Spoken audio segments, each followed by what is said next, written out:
आपका स्वागत है। जैसा कि हमने प्रकाशित वाक्य 11 अध्याय के अंतिम भाग में 7वीं तुरही के फूके जाने के विषय में देखा था, हमने 7 मुहरों के विषय में देखा, हमने 6 तुरहियों के फूकने के बाद के अंतराल को देखा और अब हम 7वीं तुरही पर ध्यान को केंद्रित करेंगे। मुहरें स्पष्ट संदेश थे जो मनुष्य जाति को दिए गए थे। तुरहियां उन घटनाओं की पुनरावृत्ति है जो कि चेतावनी के रूप में अधिक विवरण के साथ है, क्योंकि तुरही उस संदेश के विषय में चेतावनी देने की कार्य किया जो पहले से ही दिया गया था, और हर एक तुरही की आवाज में उसी घटी हुई घटना का कोई विवरण नहीं दिया गया है। इस विशेष भाग में हम 7वीं तुरही के फूके जाने से 15 से 19 वचन में हमें विवरण मिलता है कि अंत के समय में जब परमेश्वर के लोग पृथ्वी पर से उठा लिए जाएंगे तो उसके बाद क्या होगा। इसमें परमेश्वर के द्वारा पूरे इतिहास में किए गए कार्यों के लिए उसकी स्तुति और एक सुंदर भजन सम्मिलित है। वचन 15 में लिखा है, और जब 7वें दूत ने तुरही फूकी तो स्वर्ग में इस विषय के बड़े बड़े शब्द होने लगे कि जगत का राज्य हमारे प्रभु का और उसके मसीह का हो गया। यदि हम प्रकाशित वाक्य की रूपरेखा को संक्षिप्त में प्रस्तुत करते हैं तो वह यह होगा कि संपूर्ण प्रकाशित वाक्य की किताब परमेश्वर के राज्य और इस संसार के राज्य के बीच स्वरकालिक युद्ध को दिखाती है, या फिर मैं ऐसा कहूं कि संसार के राज्य और परमेश्वर के राज्य के बीच में संघर्ष चल रहा है और अंत में परमेश्वर का राज्य ही विजयी होता है। यही चक्र हमें प्रकाशित वाक्य की किताब में बार बार दिया गया है। जब हम देखते हैं कि हमारे संसार में क्या हुआ है तो हम महसूस करते हैं कि जो युद्ध है वह लगातार जारी है, और मैं साहस के साथ इन बातों को कह सकता हूं कि यह संघर्ष में जो परमेश्वर के राज्य और इस संसार के राज्य के बीच में है, हम जो मसीह के पीछे चलने वाले हैं और जो उसके हैं, इस संघर्ष के बीच फंस गए हैं। और यही वो वेदना है जिसे हम परमेश्वर में अपनी विश्वास योग्यता की रचना के द्वारा और अलौकिक रचना के द्वारा अनुभव करते हैं, ताकि संघर्षों और वेदनाओं के मध्य में भी हम अपने जीवन और उसके गवाह कलीसियाओं के पूरे युग में बने रहें।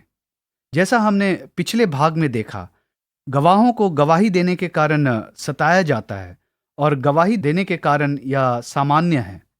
एक बार जब हम यह महसूस करते हैं कि यह सामान्य है तो हम उन तनावों से निपटने में सक्षम होंगे जो हमारे पास है। हम उतने निराश नहीं होंगे जितना हम हो सकते हैं यदि हमें परमेश्वर की सेवा करने के विषय में अवास्तविक अपेक्षाएं हैं। वचन 16 में लिखा है, और यह युगानुयुग राज्य करेगा, और 24 प्राचीन जो परमेश्वर के सामने अपने सिंहासन पर बैठे थे मुंह के बल गिरकर परमेश्वर को दंडवत करके यह कहने लगे। इससे पहले कि हम आगे बढ़े, मैं आपको याद दिलाना चाहता हूं कि हमने इन 24 प्राचीनों के विषय में प्रकाशित वाक्य अध्याय 4 में देखा था, और हमने कहा था कि वे छुटकारा प्राप्त किए हुए लोगों का समूह हैं। और अब कहानी और न्याय हो गया, अंतिम न्याय पूर्ण हुआ। जैसा हम जानते हैं, यह मनुष्य के इतिहास का एक अंत है। छुड़ाए हुए समूह के लोग 17 और 19 वचन में यह गीत गाते हैं कि हे सर्वशक्तिमान प्रभु परमेश्वर, जो है और जो था, हम तेरा धन्यवाद करते हैं कि तूने अपनी बड़ी सामर्थ काम में लाकर राज्य किया है, और अन्य जातियों ने क्रोध किया और तेरा प्रकोप आ पड़ा, और वह समय पर आ पहुंचा कि मरे हुओं का न्याय किया जाए, और तेरे दास भविष्यद्वक्ताओं और पवित्र लोगों को और उन छोटे बड़ों को जो तेरे नाम से डरते हैं बदला दिया जाए, और पृथ्वी के बिगाड़ने वाले नाश किए जाएं। यह संतों के विजय के बाद का एक सुंदर गीत है। उन्होंने पृथ्वी पर परमेश्वर की स्तुति करते हुए अपनी विजय यात्रा पूरी कर ली है। आप परमेश्वर से नहीं लड़ सकते हैं और विजयी नहीं हो सकते। परमेश्वर ही हमेशा विजयी होता है। ऐसा लग सकता है कि हम हार गए, पर परमेश्वर ही हमेशा विजयी होता है।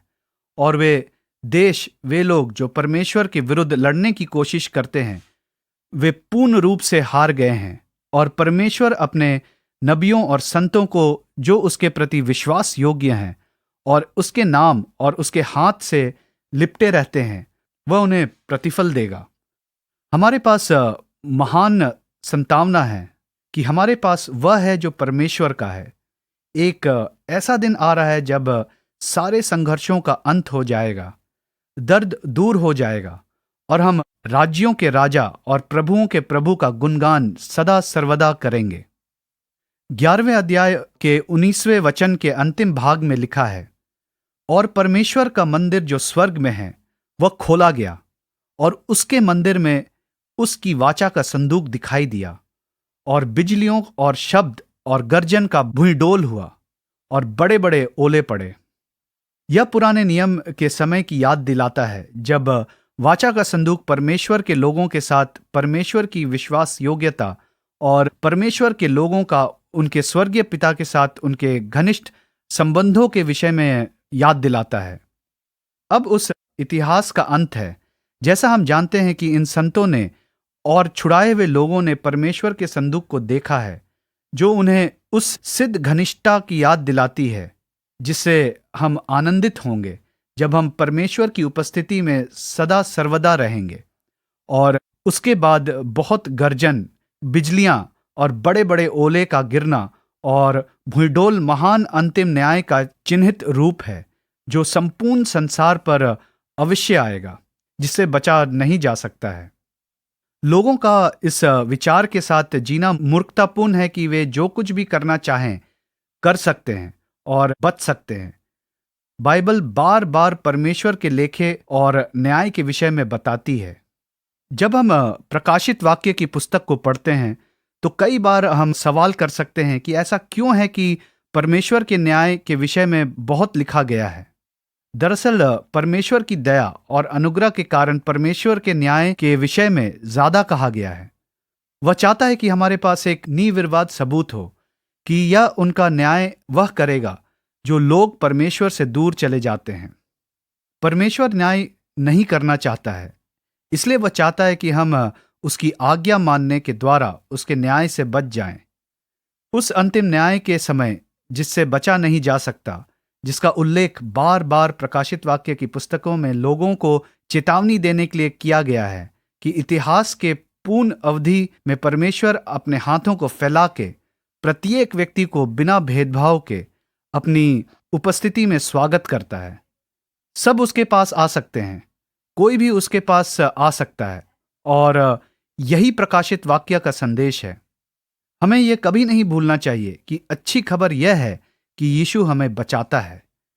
ऐसा होने पाए कि परमेश्वर हम पर अनुग्रह करे कि हम उसके अनुग्रह के सच्चे सुसमाचार को लोगों के साथ बांट सके कि परमेश्वर किस प्रकार से लोगों का प्रेम के साथ स्वागत करता है, कैसे उसने हमारे उद्धार के लिए अपने एकलौते पुत्र को दे दिया क्योंकि वह हमसे प्रेम करता है और वह हमें बचाना चाहता है। वह नहीं चाहता है कि कोई भी नाश हो। ऐसा होने पाए कि परमेश्वर हमें अनुग्रह दे ताकि जो लोग हमारे आसपास हैं, जिन्हें छुटकारे के सुसमाचार को सुनने की बहुत आवश्यकता है, हम उसके साथ बांट पाएं। हे हमारे स्वर्गीय पिता, हम आपको धन्यवाद देते हैं कि आपने अपने हाथ को बढ़ाकर हमारे जीवनों को छू लिया और हमने अपने हृदयों में आपकी क्षमा के अनुग्रह को अनुभव किया। हे प्रभु, जब हम अपनी दुनिया में हो रहे भयानक चीजों को देखते हैं तो महसूस करते हैं कि पृथ्वी की चीजें अंत की ओर जा रही है। हम प्रार्थना करते हैं कि तू हमें अनुग्रह दे कि हम अपनी दुनिया में मिलने वाले हर एक अवसर पर अच्छे गवाह और तेरे उद्धार के अनुग्रह के सच्चे गवाह बने। यीशु के नाम में आमीन। परमेश्वर आपको आशीष दे और आपको अपने अनुग्रह, ज्ञान और सामर्थ से भरे, चाहे उसके लिए कोई भी कीमत क्यों ना चुकानी पड़े, और आप उसके प्रति विश्वास योग्य गवाह बने। परमेश्वर आपको आशीष दे।